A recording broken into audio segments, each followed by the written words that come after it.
isang mundo kung saan madalas ay pinapahalagahan ang magara, bago at perpekto. May mga kwento ng kabutihan at kasipagan na tahimik lang umiikot sa likod ng bawat sulok. Isang munting tindahan, isang pares ang silang sapatos, isang matandang may pusong busilak na kayang gawing komportable at maganda ang kahit anong hindi perpekto. Ito ang kwento ni Mang Cardo, isang simpleng mananahi ng sapatos na hindi lamang gumagawa ng sapin sa paa, kundi tumatahi rin ng pag-asa, respeto at kumpiyansa sa puso ng bawat taong kanyang natutulungan. Handa ka na bang tuklasin kung paanong isang tahimik na tindahan sa isang maliit na baryo ang naging tagpuan ng isang kwento na magpapakita sa atin na ang tunay na yaman ay hindi nasusukat sa kayamanan, kundi sa malasakit sa kapwa? Sa isang maliit at tahimik na baryo, may isang matandang lalaking nangangalang Mang Cardo. Si Mang Cardo ay masipag, matiga, at may busilak na puso. Kilala siya bilang pinakamagaling na mananahi ng sapatos sa kanilang baryo. Hindi lamang dahil sa kanyang talento, kundi dahil sa kanyang malasakit sa mga nangangailangan. Mapagpakumbaba siya, pinipili ang pagtulong sa kanyang mga kababayan kaysa sa oportunidad ng kayamanan. Hindi ito nanguhusga sa pisikal na kaanyuan ng isang tao. Ang kanilang baryo ay isang maliit at tahimik na lugar kung saan halos magkakakilala ang lahat ng residente. Matatagpuan ditong isang simpleng pamayanan na may makikitid na daan, may mahangin at magandang kapaligiran, at ang mga bahay ay yari sa kahoy. Ang tindahan ni Mang Cardo ay isang mumunting gusali na gawa rin sa kahoy, puno ng lumang kagamitan sa paggawa ng sapatos at mga larawan ng kanyang mga lumang disenyo.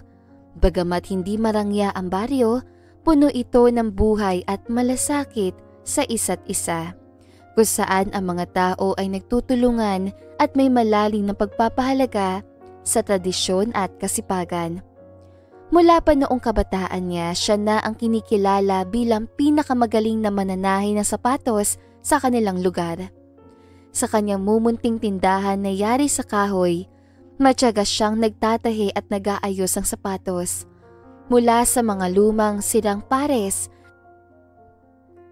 hanggang sa mga bagong disenyo na kanyang nililikha. Hindi marangya ang kanyang pamumuhay, ngunit ang kasiyahan niya ay nagmumula sa tuwing makikita niyang lumalakad ng may kumpiyansa ang mga taong suot ang kanyang nilikhang sapatos. Lumaki si Mang Cardo sa isang pamilya ng mga sapatero. Ang kanyang ama ay isa ring mahusay na mananahi ng sapatos, at bata pa lamang siya ay tinuruan na siyang humawak ng kanyang karayom at sinulid. Sa bawat tahi at bawat ginupit na balat, natutunan niya ang halaga ng tiyaga, sipag at dedikasyon sa sining ng paggawa ng sapatos. Cardo, anak, tignan mong mabuti ang balat na ito. Hindi lahat ng sapatos ay gawa sa pare-parehong materyales. Dapat mong malaman kung alin ang matibay at komportable sa paa. Paliwanag ng kanyang ama. Opo, itay. Pero paano ko malalaman kung anong balat ang pinakamaganda? Tanong ng batang Cardo. Hawakan mo at damhin mo ito. Subukan mong iunat itong piraso ng balat. Ano ang napapansin mo? Patuloy ng kanyang ama. Hindi po ito agad-agad napupunit at parang malambot sa loob, sagot niya. Tama ka. Ang magandang sapatos ay hindi lang matibay, kundi komportable rin sa nagsusuot. Ngayon, subukan mong gupitin ito. Ayon sa hulma na ginawa ko. Maingat na ginugupit ng batang Cardo ang balat. Tama po ba ito, itay? Tanong niya. Ayos yan. Pero tandaan mo, dapat laging eksakto ang sukat. Ang kahit isang maliit na pagkakamali ay maaaring magdulot ng hindi komportableng sapatos. Sabi ng kanyang ama. Opo, Susubukan ko pong gawing mas maayos. Huwag kang matakot magkamali, anak. Ang paggawa ng sapatos sa isang sining na nangailangan ng tiyaga. Hindi ito natututunan sa isang araw, pero kapag natutunan mo na, makakapagbigay ka ng saya sa maraming tao. Gusto ko pong maging kasing galing niyo, Itay. Balang araw, anak. Mas malalampasan mo pa ako, pero hindi lang sa husay sa paggawa ang mahalaga. Dapat may malasakit ka rin sa mga magsusuot ng sapatos mo. Opo, Itay.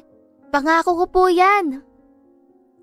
Nakapagtayo si Mang Cardo ng munting tindahan ng sapatos. Ang tindahan ni Mang Cardo ay isang simpleng kubo na yari sa kahoy na matatagpuan sa isang tahimik na sulok ng baryo.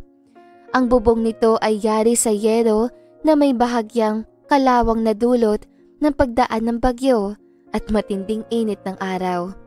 Sa loob, makikita ang isang lumang lamesa na puno ng iba't ibang kagamitan sa paggawa ng sapatos. Mga piraso ng hulmahan, sinulid, karayom at pandikit. May isang lumang aparador sa sulok na puno ng mga tatapos ng sapatos. Ilan sa mga ito ay para sa mga suki niyang matagal nang nagpapagawa sa kanya. Nakasabit sa dingding ang ilang larawan mula sa kanyang kabataan, kasama ang kanyang ama at iba pang sapatero na nagturo sa kanya ng sining ng paggawa ng sapatos. Kahit napayak at hindi marangya, ang kanyang tindahan ay pinupuntahan ng mga tao dahil sa husay niya sa paggawa ng sapatos. Hindi inakala ni Mang Cardo na balang araw ang kanyang simpleng tindahan ay magiging tagpuan na isang kwentong magbabago sa kanyang buhay. Kahit matanda na, nanatiling matibay ang kanyang mga kamay sa pagtatahi at ang kanyang mga mata ay hindi pa rin kumukupas sa pagtingin ng detalye. Hindi siya yumaman sa kanyang ginagawa, ngunit pinahal siya ng mga taga-baryo dahil sa kanyang busilak na puso. Para kay Mang Cardo, ang bawat sapatos sa kanyang ginagawa ay may kasamang kwento at malasakit sa kapwa. Isang araw, habang abala siya sa pagtatahi ng isang lumang sapatos, isang dalagitang na nagngangalang Ana ang umiiyak ang pumasok sa kanyang tindahan. Mang Cardo, magandang araw po. Ako po si Ana. Tulungan niyo po ako. Umiiyak na pakiusap ni Ana. Basang-basa ang kanyang mga paa dahil sa ulan at ang kanyang sapatos ay tila halos bibigay na. Tuloy ka, Ana. Ano ba ang nangyari, iha? Tanong ni Mang Cardo. Agad na tumigil sa kanyang ginagawa. Nasira po kasi ang sapatos ko habang papunta sa eskwelahan. Wala na po kung ibang may susuot. Sagot ng dalagita. Pinipigilan nito ang paghikpi. Tinignan ni Mang Cardo ang sapatos ng dalagita. Napansin niya agad na malaki ang pagkakabutas ito at tila wala na talagang pag-asa pang maayos. Halika, iha. Huwag kang mag-alala. Gagawa tayo ng paraan. Sabi niya na may ngiti at itinuro ang isang upuan sa tabi ng kanya mesa. Hubarin mo ang sapatos mo, Ana, at ipakita mo sa akin ang mga paa mo para masukatan natin. Biglang nag-alinlangan ang dalagita. Kita sa kanyang mukha ang kaba, ngunit sa kalaunan ay dahan-dahan niyang hinubad ang kanyang sapatos. Nang makita ni Mang Cardo ang mga paa ng dalagita, nanlaki ang kanyang mga mata. Ang kaliwang paa ng dalagita ay may kakaibang anyo, mas mahaba at mas malapad kaysa sa normal. Ngunit imbes na magulat o matakot, ngumiti si Mang Cardo. Kaya pala ganito ang itsura ng sapatos mo. Hindi ito akma sa hugis ng paa mo. Sabi niya na tila walang bahid ng panguhusga. Pasensya na po kung nakakatakot tignan. Mahina at nahihiyang sabi ng dalagita. Lagi po akong tinutokso sa eskwelahan dahil sa itsura ng mga paa ko. Tumayo si Mang Cardo at kinuha ang kanyang mga panukat at ilang piraso ng balat. Wala kang dapat ikahiya, iha. Ang bawat isa sa atin ay may natatanging katangian. At saka, trabaho ko ang gumawa ng sapatos na akma sa bawat paa. Habang abala si Mang Cardo sa pagkuha ng sukat ng mga paa ni Ana, napansin ng dalagita ang mga lumang larawan sa pader ng tindahan. Mang Cardo, kayo po ba ang gumawa ng mga sapatos sa ito? Tanong niya, tinuturo ang isang pares ng sapatos na may mahirap na disenyo. Oo, doong bata pa ako, dati akong gumagawa ng mga sapatos para sa mga mayayamang kliyente sa Maynila. Pero mas pinili kong bumalik dito sa baryo para makatulong sa mga kababayan natin. Sagot ng matanda. Lumipas ang ilang oras at matapos ang masusing pagtatahi at pag-aayos, natapos si Mang Cardo ang sapatos ng dalagita. Isang pares ito na sapatos na may makapal na apakan at may malambot itong panloob. Perpekto ito at tugma sa kakaibang hugis sa mga paa ng dalagita. Ngunit ang talagang kapansin-pansin ay ang disenyo nito. Maganda, elegante at mukhang gawa ng isang tanyag na taga-disenyo. Subukan mo ito, iha. Sabi ni Mang Cardo habang iniaabot ang sapatos. Nanginginig pa ang dalagita habang isinusukat ang sapatos. Nang tuluyan na niyang maisuot, napaluha siya sa saya. Sakto po ito, Mang Cardo. Parang ginawa talaga para sa akin. Napaka-komportable rin po nito. At malambot sa paa. Mukhang matibay din po ang pagkakagawa ninyo. Masayang sigaw niya. Ngumiti si Mang Cardo. Talagang ginawa ko ito para sa iyo. Tandaan mo, ang sapatos ay hindi lang nagpapaganda sa panlabas na anyo natin. Dapat ito rin ang nagbibigay ng kumpiyansa sa atin. Ningit sa kaalaman ni Mang Cardo, ang dalagita pala ay anak na may-ari ng isang sikat na paggawaan ng sapatos na kilala sa buong bansa, ang Salazar Shoes. Nang makauwi ang dalagita, agad niyang ipinakita sa kanyang mga magulang ang bagong sapatos. Namangha ang mga ito sa ganda ng disenyo at kalidad ng pagkakagawa. Ana, saan mo nakuha ang sapatos sa ito? Tanong ng kanyang ama. Kay Mang Cardo po, doon sa baryo. Siya po ang gumawa nito. Sagot ng dalagita. Ang Salazar Shoes sa isang tanyag at prestisyosong paggawaan ng sapatos na pagmamay-ari ni Ginoong Salazar. Kilala ito sa paggawa ng dekalidad, matibay at magagarang sapatos na ine-export para sa iba't ibang lugar. Maraming mayayaman at kilalang personalidad ang tumatangkilik sa kanilang produkto dahil sa ganda ng disenyo at husay na pagkakagawa. Bukod sa pagiging isang malaki at matagumpay na negosyo, ang Salazar Shoes ay may mataas sa pamantayan sa pagpili ng kanilang mga taga-disenyo. Hinahanap nila ang mga bihasa at may natatanging galing sa paggawa ng sapatos. Kaya nang marinig ni Ginoong Salazar ang tungkol sa pambihirang husay ni Mang Cardo, agad niyang naisipang magtungo sa baryo upang anyayahan ito na maging bahagi ng kanilang kumpanya. Kinabukasan, dumalaw ang ama ng dalagita sa tindahan ni Mang Cardo. Kasama nito ang ilang tauhan ng kanilang kumpanya. Kayo po ba si Mang Cardo? Tanong ng isang lalaki na makitang matanda. Ako nga po, sagot ni Mang Cardo, bahagyang nagtataka. Ako po si Ginoong Salazar, may-ari ng Salazar Shoes. Nais ko pong malaman kung kayo ang gumawa ng sapatos ng anak ko. Opo, ako nga po. May problema po ba? Tanong ni Mang Cardo na bahagyang kinabahan. Ngumiti si Ginoong Salazar. Wala po. Sa katunayan, gusto ko kayong kunin bilang taga-disenyo sa aming kumpanya. Ang kalidad ng inyong gawa ay hindi pang ordinaryong gawa lamang. Hindi ko po maikakaila ang galing na disenyo at ng magandang kalidad na sapatos sa ginawa ninyo.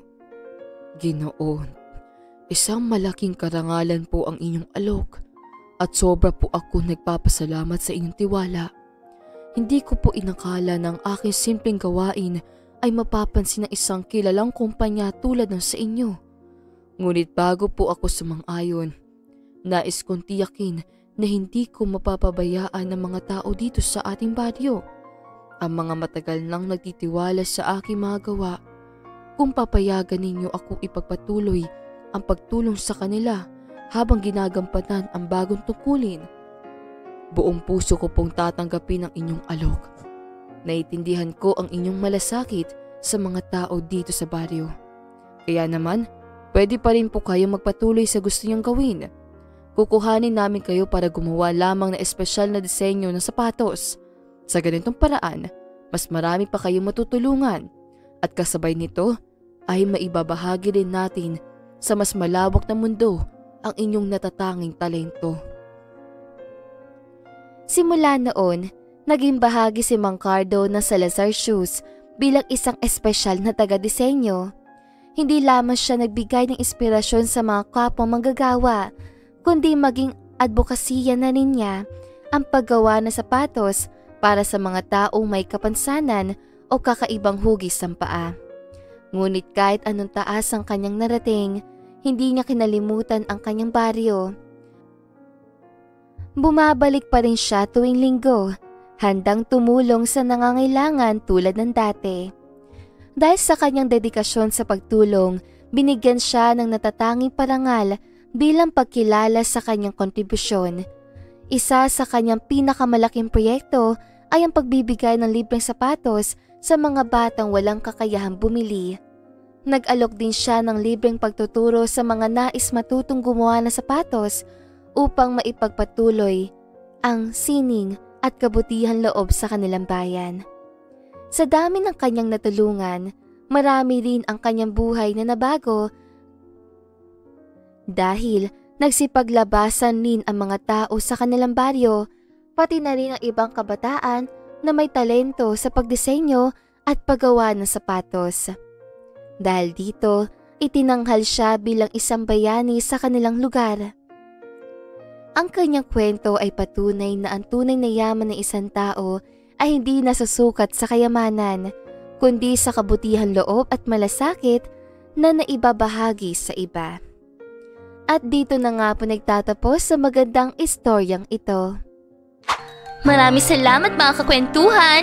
Huwag niyong kalimutan mag-like at subscribe at pindutin na rin ang notification bell para lagi kayong updated sa ating kwentuhan.